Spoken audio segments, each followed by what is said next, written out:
welcome back to On the Workbench. Today we're taking a look at the fence on my Porter cable bandsaw. I got this one a couple years ago. This was dirt cheap off Amazon. It was a discontinued Masterforce product from Menards. I got for just a few bucks off eBay, which was a great deal. And it's done okay for my purposes, but I want to upgrade to a better bandsaw fence that just won't give me the problems that this one has. So a couple of issues with this bandsaw fence is that it only attaches on one side right here. There is a railing that was provided for it to go on the far side, but as you can see, the fence doesn't actually clear the table. Only way to make that work would be to actually add a longer piece of this maker bar, whatever you want to call this. I've not been able to find that, and I wanted something that'd be a little better, a little more precise, and maybe fit a little bit better on here. There's no scale here. Actually, it came with a tape. I never put it down. And so it's done okay. You know, the other big issue I have is that when I'm not actually needing the fence, or the fence gets in the way on the bandsaw, and I pull this off to the side over here, it doesn't really hang on, so then I've got to take the fence completely off. It's wiggled loose here a bit, but that's fine. I've not tightened it up lately, knowing that I've got this replacement coming. And so now for the replacement, this is something that I found on Amazon. This is the Woodhaven bandsaw fence. It comes in a very nondescript box once you get out of the Amazon packaging. I would have expected this to actually have some sort of markings on it to more clearly say what it is, but it doesn't. And so let's take a look and see what you get in the box if you get one of these. The descriptions indicate that this does fit the Porter cable and other Delta, and I think it also would fit the rigid theoretically too. What I find interesting is that whenever this is in stock on Amazon, they only ever have 2 or 3 in stock at a time, and then you just have to wait a couple weeks and then it'll be back in stock again. I'm not quite sure exactly why. It feels like there's some shenanigans going on related to the availability of this product on Amazon.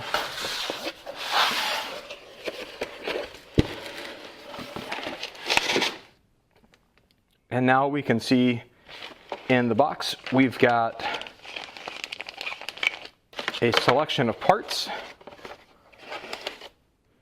We have a Woodhaven catalog of just other various products that they make. We've got our directions. We've got some more parts. That's 3 bags. Here's a hardware selection. Nice selection of hardware. You can see there's some T-nuts in there, as well as some wing nuts.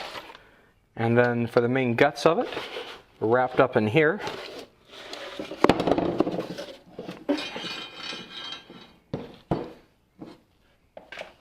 set the cardboard box aside, and this is nicely wrapped up here.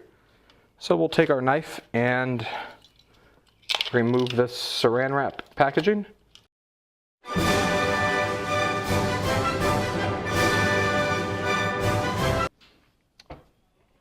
These black pieces here are what appears to feel like a heavyweight plastic.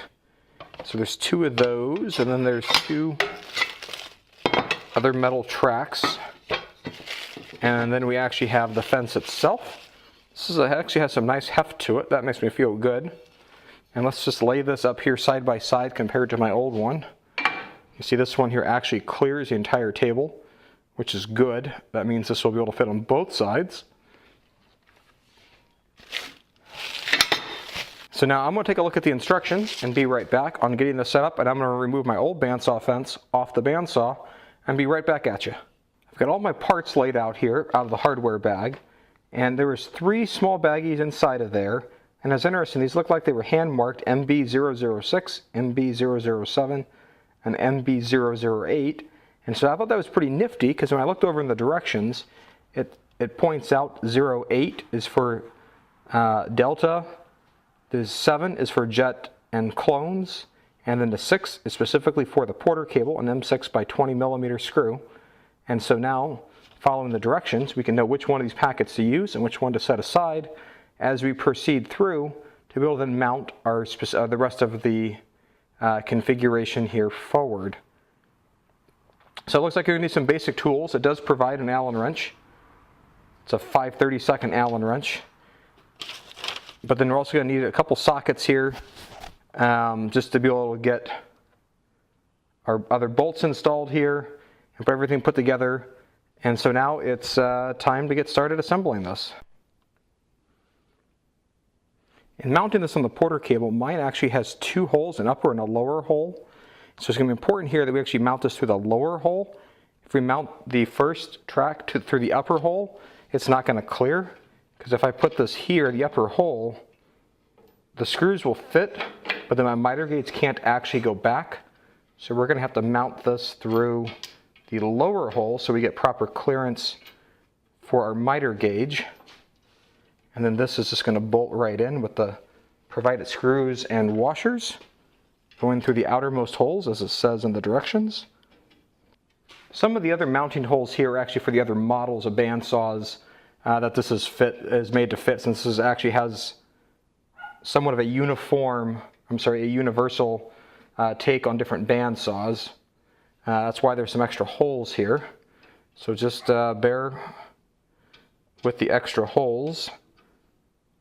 And then we're going to tighten that up. It does not provide a specific torque to torque these two, other than we'll just go firm enough to move on. And then the rear piece will mount similarly on the reverse side, making sure those holes go up and that this is then protruding down, because the other rails are going to mount to these end holes here to be able to then secure the rest of the track to the saw. So this is kind of an in-between layer. The one in front actually has a little notch out of it just to help you keep front and back straight. One quick detail on these ratcheting brackets: if you put these side by side, you'll notice there's one that's slightly longer than the other. We're going to use the shorter ones for attaching the track to the bandsaw, and the other one here is going to be actually for the guide that connects the fence on top into the rails. So just make sure you use the correct one of these as you're assembling it. And then on the front side, we're going to be putting one of these locking handles. So one thing that's important to know about these is if you pull, you can actually adjust these. These do have a ratchet action to them. And we've got a T-nut that's going to go through the back of the track. Do the same thing on the other end. Over here, there's a couple different holes depending on what saw you've got. And then there's these screws with bushings on them that go underneath it. I find that to be a peculiar detail. I guess that provides a little bit of extra support for the track. And then with that in place, we're going to take this track and then run it through these T-nuts.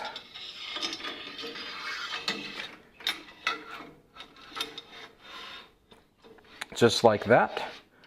And so then we can come back now and then tighten up the T-nuts.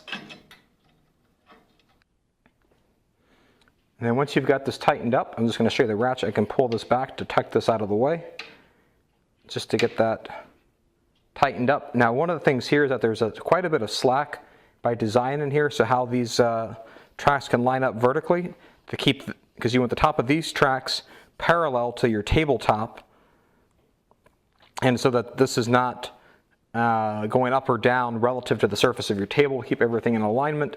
So that's what that spacer is there for. And then the other stuff on the bottom there is that once you get that squared up, which we'll have to do later once we get the rest of the hardware installed, now we're going to repeat the process on the back side, doing the exact same thing.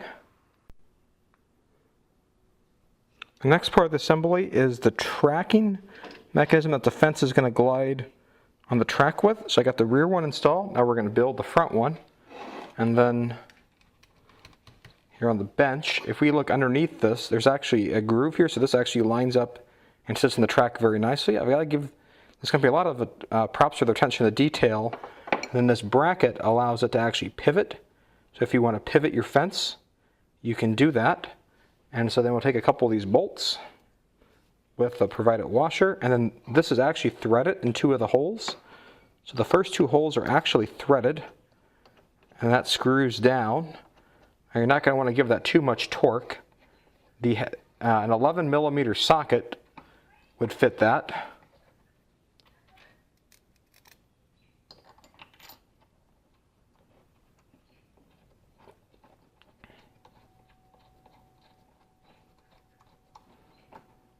Just get those hand tight for now, and then we'll use our mechanism here to be able to then attach this to the track.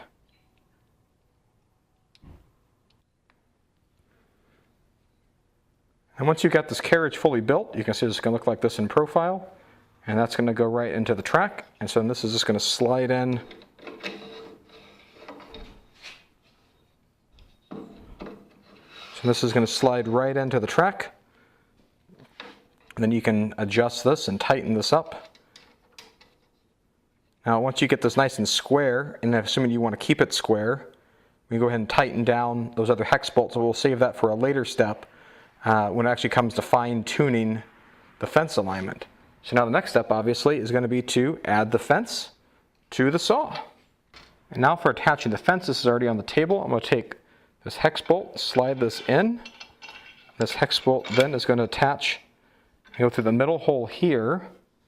And with that, we can then put a bushing on there.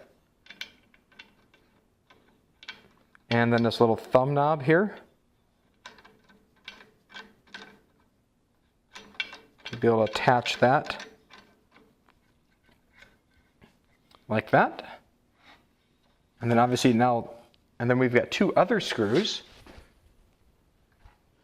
And these are entirely plastic, and these are recommended to be installed on the front side to be able to use as fine adjustment screws. So these just thread in like this. These probably should have went in before the other one here. And so with that bushing spacer, that gives you access to that. I'm just going to loosen this one up here and put in the bottom one. Now it's important to note these brackets are actually identical. The one for the front and the back are the same, so you can flip-flop these. So no worries about keeping all that straight when you're sorting through your parts. And you want these to be at least far enough behind the thumb wheel knob. And so then we can tighten up the thumb wheel here to make sure that this L bracket is tight here to here. And then we'll do the same on the other side, and that'll help ensure that each of these are square to the fence on either side, so then any movement that we have is actually going to be contained in these L brackets. There is an extra spacer that's provided to do the same thing on the back side, but there's really no need for it, just simply because there is no extra set of nylon screws here on the back side. And these are just intended for fine adjustment here if you need to tilt the fence in or out, just to deal with any small alignment issues that comes from tightening that up. And now with the fence tightened securely to the L brackets on both sides, I can still bring this one side or the other to my blade and back, and it's unfortunately pivoting on those brackets. I mean, that could be good or bad depending upon if you're trying to do a taper or not actually on the saw. But like I said, if you didn't want that, there's those adjustments on the back that we can do. And then we've got one last bit of parts to open up. The last bit of parts we've got here is going to be this bag, which contains the attachment for resawing. So this is just a spacer to be able to space things out as a resaw or other stop on the fence. And so for now, I'm just going to store this on the back side of my fence. So I'm just going to take this over to the saw. And then I'm just going to slide this in on what's the front side. And then this is notched. If you look at this in profile, you can see there is a shape there to have that rest in the track very nicely. Put on the nylon thumb screw. And then now I've got that stop available if I need it. I can just flip it onto the front side and just store it right there. And so I've got that. So now with this bandsaw fence, this is going to be secure on both sides. I'm going to take some time to be able to actually square this up. There are directions on doing that. I'm not going to go through the tedious nature of getting out your squares and trying to make sure that this is completely square. I would hope that if you're using a bandsaw, you can do that. And you've got some squares available for you to do that. So if you're looking for a bandsaw fence, this might be an option. Let me at least put one quick square test here to see how square this is. There was one Amazon review I saw that indicated that this did not sit square to the table. And so just as a rough start, this is already sitting pretty darn square. and probably close enough for my tolerances. And if it wasn't, you could be adjusting any of the four corners to bring it into alignment. So even if yours was off, like one Amazon reviewer showed, I think that's easily correctable. It'll just take a little bit of time and tedious effort to get that all squared up there for you. So I hope you found this video useful. If you're interested in a bandsaw fence for your Porter cable, it is a little pricey. This runs about $179, but this actually fits like a glove and fits far better than what the other one did. Only downside here is there's no actual tape measure on here to give me any idea, but I could easily get a adhesive sticker tape to put here. If I can find a link to one of those, I'll put that below, and you can get that in either English or inches or metric, whatever you prefer. And I hope you found this video on the Woodhaven bandsaw fence for a Porter cable bandsaw useful. Give us a thumbs up if you liked it, and leave any comments or questions below, and have a great day.